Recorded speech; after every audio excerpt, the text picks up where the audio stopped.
नमस्कार दोस्तों, आज हम बात करेंगे रिलायंस जियो एक्टिव यूज़र बेस और रेवेन्यू जनरेट यूज़र बेस।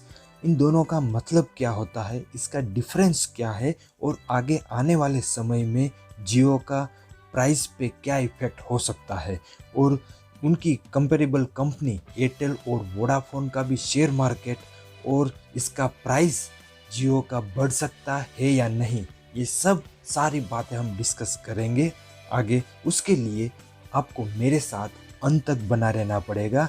और जो लोग नए आए हैं मेरी चैनल पे, प्लीज़ मेरा चैनल सब्सक्राइब कर लीजिए और साथ में बेल आइकन भी दबा लीजिए ताकि जब भी मैं नया वीडियो अपलोड करूं आप सबसे पहले देख सके। मैं हूं निकुंज टेक सुविचार से, तो लीजिए शुरू करते हैं।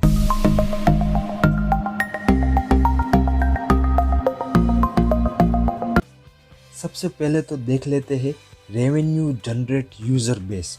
तो ये वो लोग हैं जो हर एक महीने आप और मेरे जैसे रिचार्ज करते हैं हर महीने और उससे कंपनी का रेवेन्यू जनरेट होता है। तो ये हो गया हमारा रेवेन्यू जनरेट यूज़र बेस।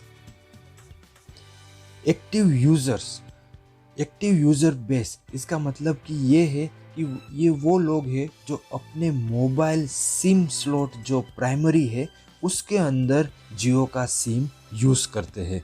इसका मतलब जब भी कॉल करना है तो ये सिम यूज़ करके अपना कम्युनिकेशन करते हैं।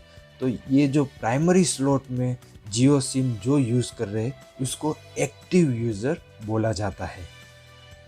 शॉकिंग न्यूज़ तो ये है, जब ट्राई ने मतलब कि telecom regulatory authority of India TRAI, उन्होंने पाया गया कि active subscriber base compare to revenue generate user base बहुत ही कम है।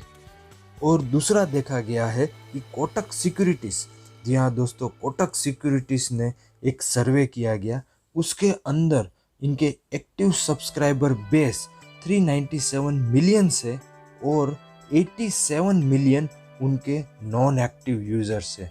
अभी कोटक सिक्योरिटीज़ भी एक असमंजस में है कि 87 मिलियन, करीबन 90 मिलियन यूज़र इनएक्टिव कैसे है।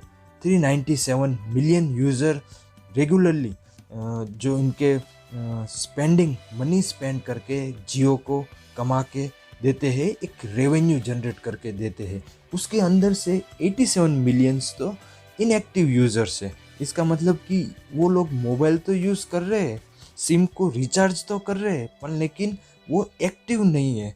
क्यों नहीं है वो तो कोटक सिक्योरिटीज़ वालों को भी अनजान है इस बात से। देखा जाए तो रिलायंस का ग्रोथ कॉन्स्टेंटली ऊपर की तरफ जा रहा है, पर यहाँ पे चौंकाने वाली ये बात है कि ये जो 2 महीने से जियो का सब्सक्राइबर कम हो रहा है compare to the other companies like Airtel.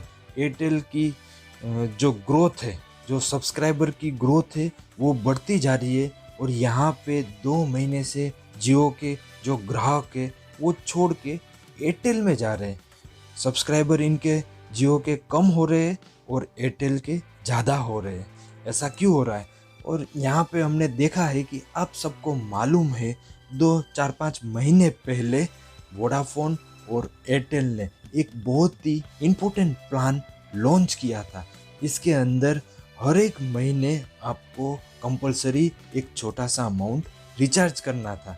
क्या इनकी एक गेम मोनोपोली थी कि इससे हमारा एक्टिव सब्सक्राइबर पता चले उनको, और आगे के समय में ये जो एक्टिव सब्सक्राइबर उनके बने रहे, उनसे पता चलेगा हर एक महीने कितने उनके एक्टिव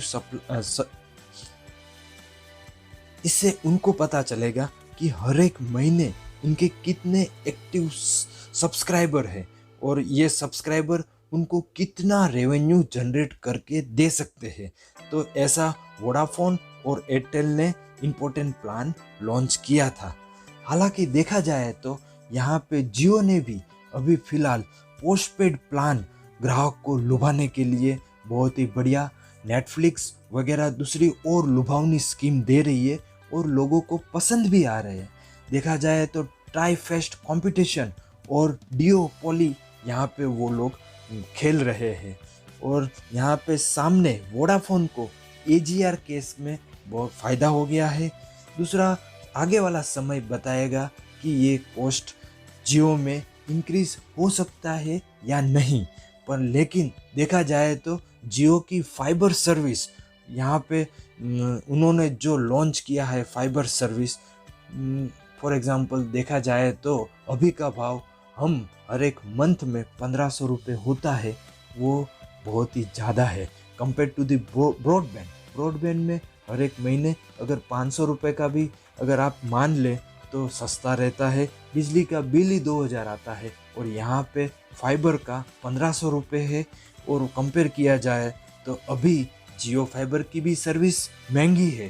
तो यहाँ पे जियो को थोड़ा और इसके अंदर ग्रोथ के बारे में सोचने के लिए थोड़ा मार्केट और कंपटीशन हो रहा है। पर हालांकि पोस्टपेड और दूसरे और लुभावने स्कीम यहाँ पे आ रहे हैं और ग्राहकों को अभी पसंद आ रहे हैं। पर लेकिन आगे के समय में इनके एक्टिव सब्सक्राइबर के मामले में हमें ऐसा देखने को मिल सकता है कि इनका जो हर एक मंथ में रिचार्ज कंपलसरी हो सकता है। आने वाले 10 से 15 दिन में आपको मालूम चल जाएगा कि जियो के अंदर ये प्लान आएगा या नहीं।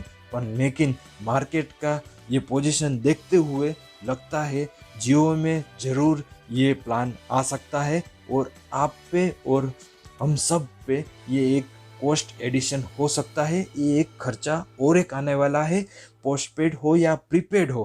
प्रीपेड में भी और पोस्टपेड में भी अपना भाव बढ़ने वाला है और यहाँ पे टेलीकॉम का ओवरऑल जो भी उनका जो मंथली रेट होता है वो इंक्रीज होने वाला है।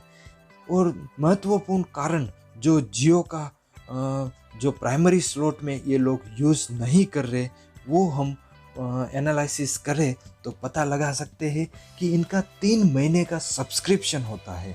इनका हालांकि 3 महीने का सब्सक्रिप्शन होता है, पर लेकिन अगर कभी कभार ये सिम निकाल के प्राइमरी स्लॉट का और उसकी जगह पे एयरटेल का सिम यूज़ कर लेते हैं, क्योंकि एयरटेल वालों ने भी मंथली प्लान जो छोटा सा एक अमाउंट रिचार्ज करना है और उसको एक्टिव करवाते हैं, तो वो सिम प्राइमरी स्लॉट में वो यूज़ कर सकते हैं। और दूसरा ये कारण हो सकता है कि कोई यूज़र सिर्फ डेटा यूज़ करने के लिए, उनको डेटा यहाँ पे सस्ता हो रहा है, वो यूज़ करने के लिए ये सिम अपना सेकेंडरी स्लॉट में यूज़ कर रहे हो। ऐसा हो सकता है कि एयरटेल का जो प्राइमरी स्लॉट में यूज़ करने का ये एक रीज़न हो सकता है। और एयरटेल का जो अभी देखा जाए स्पीड, नेट का स्पीड और जियो का स्पीड, जब जियो का 1.5 GB 2 GB जो आपका प्लान है वो ख़त्म हो जाता है तो वो एयरटेल का यूज़ करते हो, ऐसा भी हो सकता है। और हालांकि देखा गया है कि अभी का एयरटेल का स्पीड बहुत ही ज़्यादा है कंपेयर टू जियो के सिम से। इसीलिए ये सारी बातें जो हम कंपेयर करें तो एयरटेल यहाँ पे उसका भारी पलड़ा दिखाई दे रहा है। इनके एयरटेल के शेयर्स और उसका जो प्राइस है शेयर का वो भी आगे बढ़ता जा रहा है, सब्सक्राइबर बेस भी बढ़ता जा रहा है। इसीलिए आने वाले समय में एयरटेल एक राजा हो सकता है। पर लेकिन जियो भी कोई कम नहीं है, जियो भी उसका हरीफ कंपनी है, उसका कॉम्पिटिटिव कंपनी है। वो भी आने वाले समय में तगड़ा प्लान और स्ट्रेटेजी एक नई लेके आएगा और साथ में कस्टमर को फ़ायदा कराएगा। पर लेकिन याद रखिएगा दोस्तों, ये प्लान थोड़ा महंगा होने वाला है। आपकी क्या राय है प्लीज़ मुझे कमेंट बॉक्स में कमेंट करके बताइए। जो लोग नए आए हैं मेरे चैनल पे प्लीज़ मेरा चैनल सब्सक्राइब करिए और साथ में बेल आइकन भी दबा लीजिए ताकि जब भी मैं नया वीडियो अपलोड करूं आप सबसे पहले देख सकें। मिलते हैं नए वीडियो में, तब तक के लिए मुझे दीजिए इजाज़त। मैं हूं निकुंज टेक सुविचार्स।